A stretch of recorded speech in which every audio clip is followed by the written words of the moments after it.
السلام عليكم ورحمة الله وبركاته داوضي الصاحبي المانتنا برنامج كنا وحا داونيسان برنامج كسما تي في أدك داوتان مقالة مينيابوليس مالين والبا مركا مانتنا برنامج كنا وحا نوغو مرتيا عبدولي داود وانين دلنيرا أو صوماليات ودقن مقالة مينيابوليس مينيسورا أو صوماليات كوبادان تاي عبدولي وأرضي صوماليا حلقة إن بضايد وحكا صوبرتاي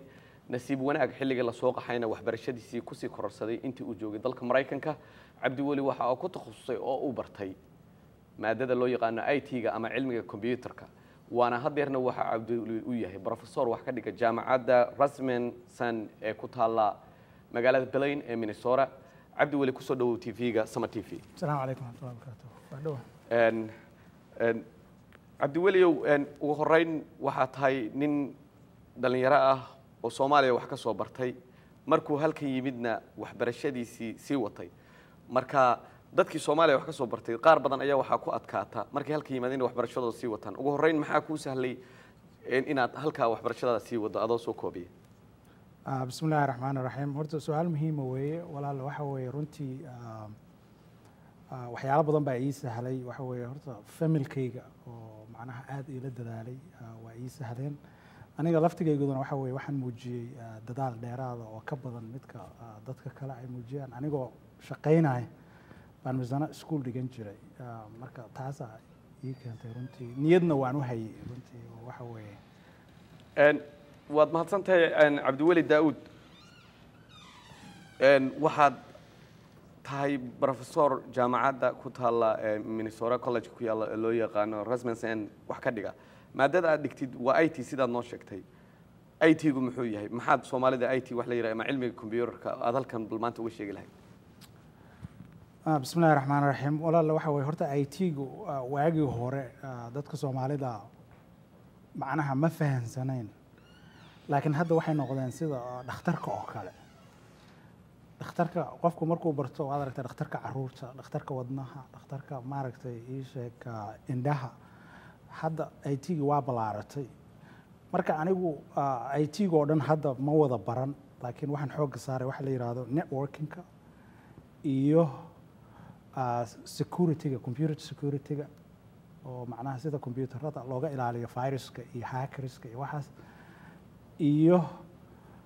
computer operating system waxa la yiraahdo oo macnaha computerada waxyaalaha ay ku shaqeeyaan oo sida aad ogtahay computerka laba macnaha dhowr qaybood weeye oo muhiim ah macnaha hardware oo ah qolofta ku muuqata computerka marka operating systemka waxa la yiraahdaa waxa dhiigga anagu aan u naqaano oo computerka markii la daaro ka soo baxayo gudaha ku jira marka saddexda qaybood baan anigu xoog saaray macnaha markaan baranay Cabdi Wali isla su'aashaas hadaan ku sii daro computeradu ama waxan technology-ga ama waxan loo yaqaan high tech sanad walba way isbedelaan sanad walba ama programmo cusub ama noocyo cusub marka sidee baad isu update garaysaa ama aad ula jaan qaadaa mar walba waxa soo baxay maadaama aad waxbarashadaada dhamaysatay shahaadada xirtay inaad bartidna aad mase mar walba waxaad bartaa wixii aad hore u baratay mase waxaad isku daydaa inaad sii kordhisid waxyaabaha aad dadka baraysa ardaydaada su'aasha su'aal fiican weeye walaal waxa weeye IT-gu waxay ka mid tahay waxyaalaha adag oo mar walba ay u baahan tahay macnaha 5 sano marba isbedesha hadda aniga markaan iskuulka bilaabayay waxaan ku bilownay waxa la yiraahdo Windows 95 waad garan kartaa Windows 95 hadda ardadayda markaan yiraahdo aniga Windows 95 baan isticmaali jiray markaan iskuulka aaday ay ugu qoslaan waxay yiraahdaan macnaha nin waxa tahay aad u weyn da'daadu aad u weyn tahay markaan dhaho macnaha internetka waagi hore wuxuu ahaa 56k oo dial-up baan isticmaali jirnay waxay yiraahdaan macnaha waxa tahay nin weyn macnaha lama socdaan macnaha technology-ga sida isku bedeshay macnaha 5 sanaba mar bay aad isu bedeshaa marka anigu waxaan suubiyaa waxa way badanaaba aniga isbara oo waxa way wax la yiraahdo guriga waxa ii yaala lab aan mar walba ku test gareeyo wixii cusub ku macnaha isku baro midda kalena de waxaan aadaa koorsooyin mar walba oo ama internetkana waa ka qaataa leedahay mar walba aqoon kororsi siyaada ayaa computerku waxa weeye mar walba waa inaad update suubisaa haddii kale waa ka haraysaa haddii kale waa laga tagayaa laakiin ardaydaadu waxay ku yiraahdaan nin weyn baa tahay haddii anigu aan iraahdo maalintii computer igu horeysay baan garanaya way la yaabi lahaayeen macnaha waxaan ka wadaa waxay ardada arday yaryar way hadda high schoolka ka soo baxay waan garanayaa marka weligoodba waxaa dhici karta inaysan isticmaalin Windows 95 marka waxay u qabaan wax 100 sano ka hor 20 sano ka hor la isticmaali jiray marka waa qoslayn aad ayaad u mahadsantahay cabdiweli adoo mahadsan su-aasha kale ku weydiinaya waxa weeye wadanka gobolkan aynu degannahay Minnesota waxaa ku nool Soomaali aad u fara badan waxaa jooga familiye aad u fara badan waxaa jooga dhalinyaro fara badan oo iskuulada qaar halkan ka bilaabay iyo qaar maxaan ku raay iyagoo daayar intay yimaadeen waxbarashada siibalka ugu horeyn maxaad tala bixin siin lahayd waxbarashadooda waayo su-aasha waxaan ku weydiinayaa waxaa jira arday 10 sano shandad sida ama boorsada handbag loo yaqaan oo iskuul ku sii socdo oo aan qalin jabinayn marka maxaad isleedahay ciladaas waa keeni kartaa maxay tahayna sababta ay shahaadada u qaadan lahayn runtii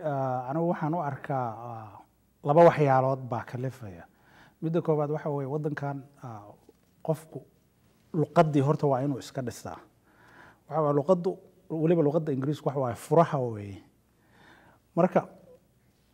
waxaan kula talin lahaa ardada Soomaaliyeed inay xoogga saaraan sida luqadda ku baran lahaayeen luqadda barashadeedu ku hadalka kaliya maaha waxa weeye communication-kooda inuu fiican yahay macnaha written communication-kooda oral communication-kooda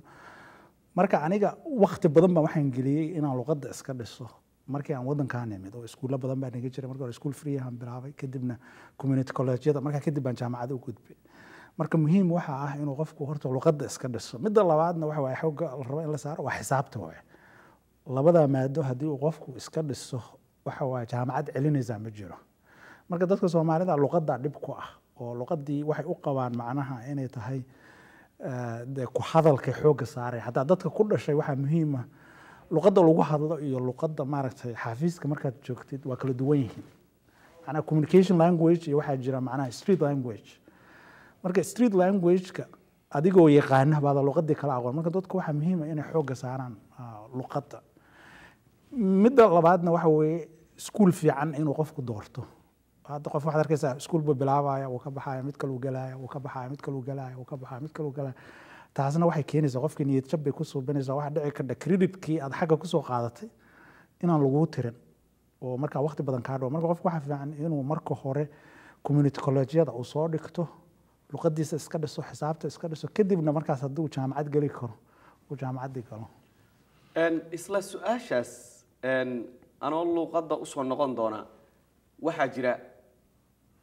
arday fara badan oo Soomaaliyeed oo aan garanayn waxa uu dhiganayo oo haddaad tiraahdid maxaad baranaysaa aan aqoon oo markuu 2 semester ama 2 xilli iskuul uu dhigto wax yiraahdo maanta dhakhtar baan baranaya haddana maalin dambe uu arko nin saaxiibkiisoo yiraahdo business baan baranaya markaas uu haddana ka booda arrintaas ma keeni kartaa in halka waqti fara badan iyo waxyaabo aan u badan u baahnayn uu waqti badan geliyo markaas uu fursadiisa ku lumiyo ma arrin muhiim ah weeye oo runtii ardada Soomaaliyeed oo raba inay jaamacadaha galaan ay inay ku baraarugaan waxa weeye looma barto wax saaxiibkaaba wax bartay oo macnaha raba inuu dhakhtar noqdo wax loo bartaa waxa weeye waxa adigu aad jeceshahay hadda anigu markaan computerka baranayay waxaan anigu jecelahay weeye oo marka wixii markaa jeceshahay waqti badan baad gelinaysaa waa baranaysaa siday taad u baranaysaa marka waad garan kartaa waxa weeye hadda macnaha heerkii ugu sarreeyay baan ka gaaray inkastoo companiyo badan aan u soo shaqeeyay markii hore marka qofku waxa uu jecel yahay waa inuu waqti geliyaa marka midda labaad oo kalena waxa weeye wixii aad baranaysay waxa muhiim ah inaad shaqo ku helaysid hadda dhalinyaro badan baa waxaan arkay waxay rabaan inay bartaan business administration oo kale business administration waxa dhici karta waa maado fiican waaye laakiin wadankan waxa dhici karta inaad shaqo uga helin marka qofku muhiim waxa inuu barto wax uu shaqo ku helayo oo ila wadankan waxa waa qofkii family buu support gareynaya intaas oo sana iskuul aadaysa niyad jab bay kugu noqonaysaa hadhow inta shahaado sare soo qaadatid ama master soo qaadatid ama BS soo qaadatid inaad shaqo weydid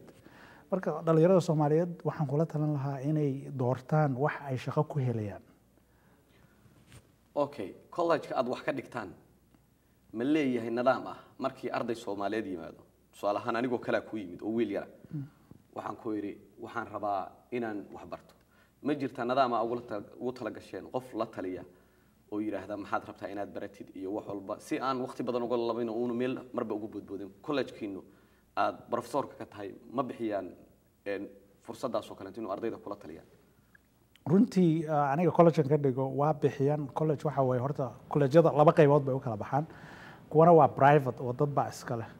kuwana waa public oo kuwa dowladda waaye oo macnaha community college-ka ka mid ah marka aniga hadda kan ka shaqeeyo waa private marka iskuulka private-kana xoogaa buu ka qaalisan yahay kuwa kale marka laakiin waxyaalo uga fiican yahayna waa jirtaa oo waxa way qofkii raba inuu wax degdeg ah oo kala barto hadda computerka kale qofkii raba inuu ku takhasuso kan private-ka uu aadi karaa isla markiiba macnaha requested badan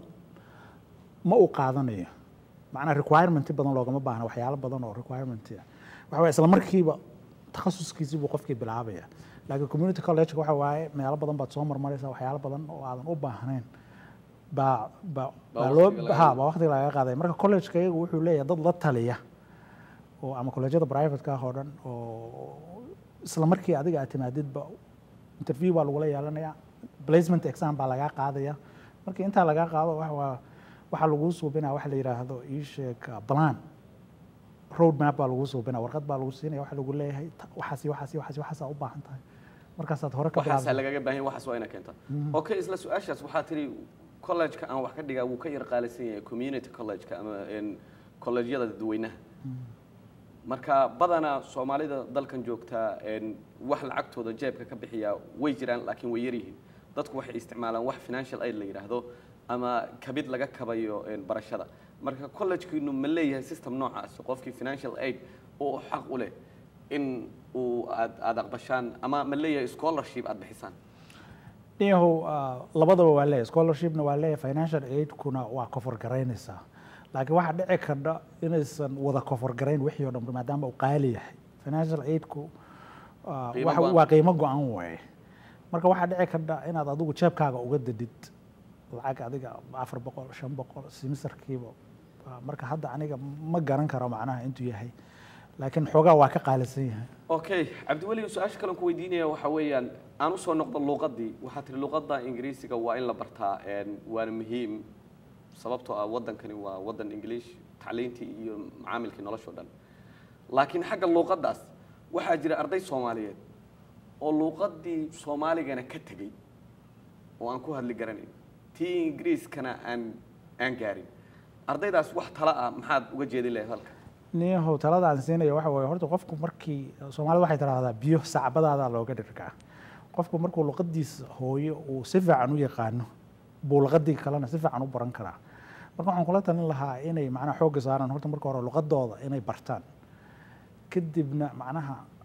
adiga labada luqadood mid ay xoog saaraan ama Ingiriiskana bartaan oo aad u bartaan ilaa waa la wada baran karaa ha marka kadibna Soomaaliga bartaan haday halkan ku dhasheen laakiin hadduu qofku Soomaaliga ku soo korayo kale waxaa muhiim ah inuu luqadiisa si fiican u barto qoraalkeeda barto kadibna uu Ingiriiskii barto marka waxaa jira muxuu ahaa research la suubiyay oo dad badan ay suubiyaan waxay research-gaas sheegaysaa qofkii laba luqadood ku hadla oo labada luqadoodba yaqaana waa ka waxbarasho fiican yahay qofkii hal luqad yaqaan marka xitaa fursadda shaqo qofkii hal luqad yaqaana waxaa ka fiican qofkii laba luqad yaqaan qofkii laba luqad yaqaan marka dhalinyarada Soomaaliyeed diiday inay ku hadlaan gabdho iyo wiilalba waxaad leedahay waa inay luqadoodii horena haystaan tan ay bartaan anu taasan kula talinayaa luqadoodii horena inay haystaan tanna bartaan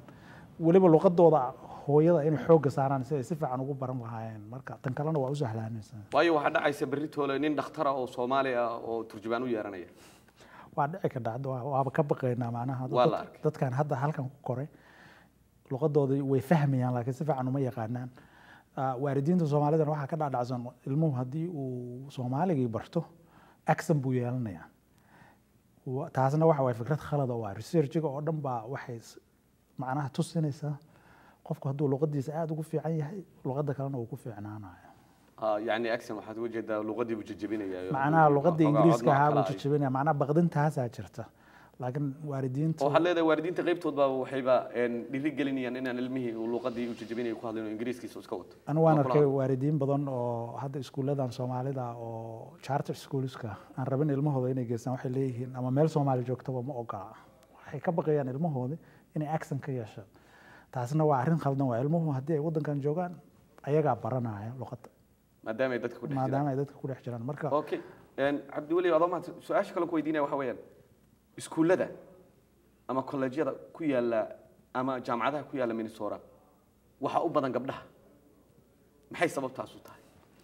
niyo su'aal muhiim ah gabdhaha Soomaalidu runtii aad bay u dadaalaan oo meel walba gabdhihiiba ka buuxa runtiina waa arrin ay ku mahadsan yihiin waaye waxaad moodaa gabdhaha Soomaalidu inay ka dadaal badan yihiin wiilasha waxa weeye saan anigu aan isleeyahay waxyaalo badan baa ku taxalluqo oo wiilku wuxuu isleeyahay shaqayso oo gaari gado oo macnaha family samayso oo aabaha iyo hooyada waxa dhici karta inay reerkooda qaxootiga jiraan qaarkood dadkii beel u dir marka laakiin gabadhu waxa dhici karta inaysan macnaha aad uga fakareen horta taas mid waay mid kalena gabdhaha Soomaalidu marka loo fiiriyo wiilasha way ka dadaal badan yihiin mar walba runtii waana ku amaanan yihiin arrin ay runtii aad u mahadsan yihiin laakiin isla baaritaan la sameeyay gabdhaha Soomaalida qalinjabinta ay qalinjabiyaan iskuulada iyo shaqada ay qaataan way yartay waxaan uga jeedaa markay qalinjabiyaan shahaadadoodii guriga la fariistaan gabdhaha laftooda maxaa tala bixin siin lahayd gabdhuhu runtii kole aniga intaan arkay ama iskuuladii aan dhigan jiray macnaha ila dhigan jiray way wada shaqeeyaan runtii gabadhu haddii ay shahaado haysato guriga la fariisatana runtii anu wax xun uma arko sababtoo ah hooyadu inay wax barato oo shahaado haysato waa fiican tahay sababtoo ah ilmihii bay hadhow homework ka caawinaysaa ilmaheedii bay hadhow waxay u tahay encouragement oo waxay leeyihiin hooyada shahaado haysata aabaha shahaado haysta ilmahaas waxa weeye runtii dadaal badan bay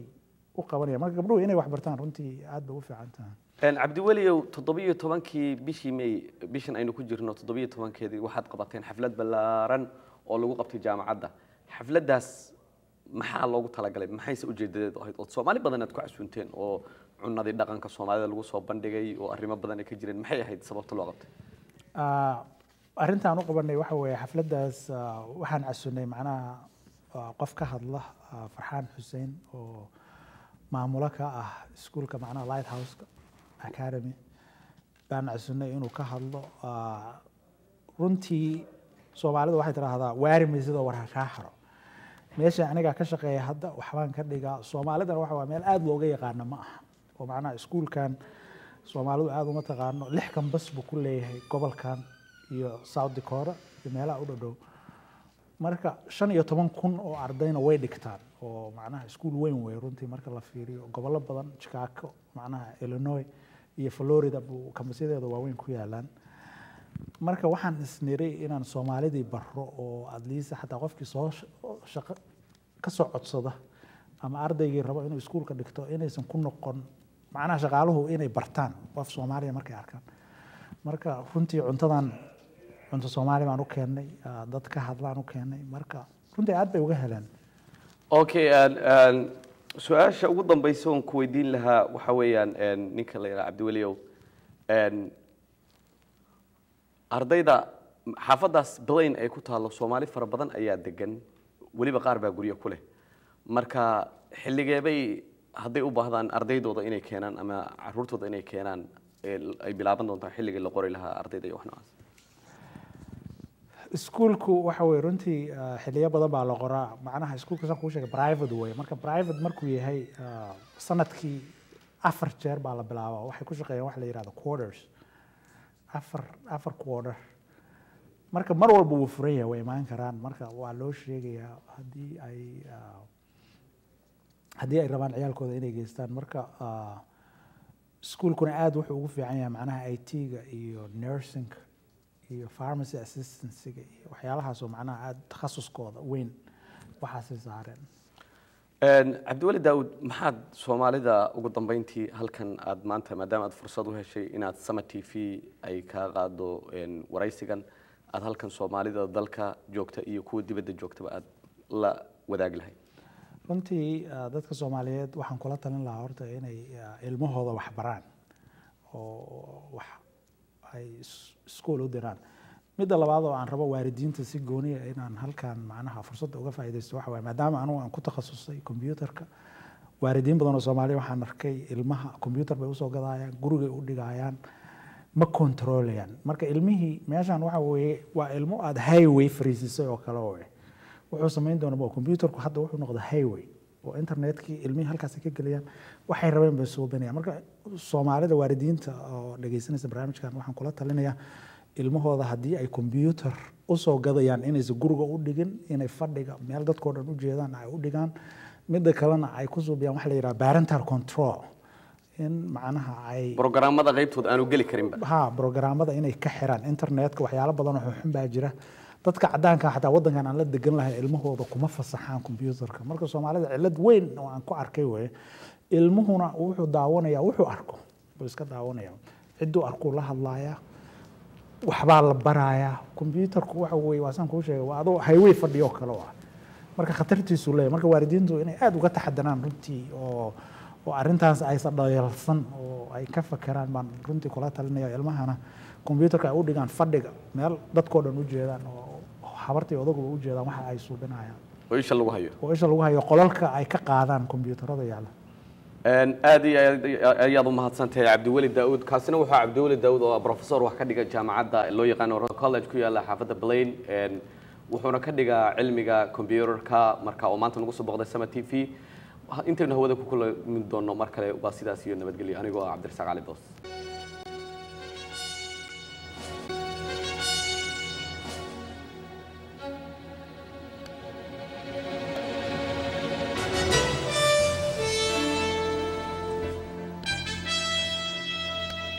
qiimaha qaali waxaad ku soo dhawaataa Sama TV waad uga barteen barnaamijyooyin kala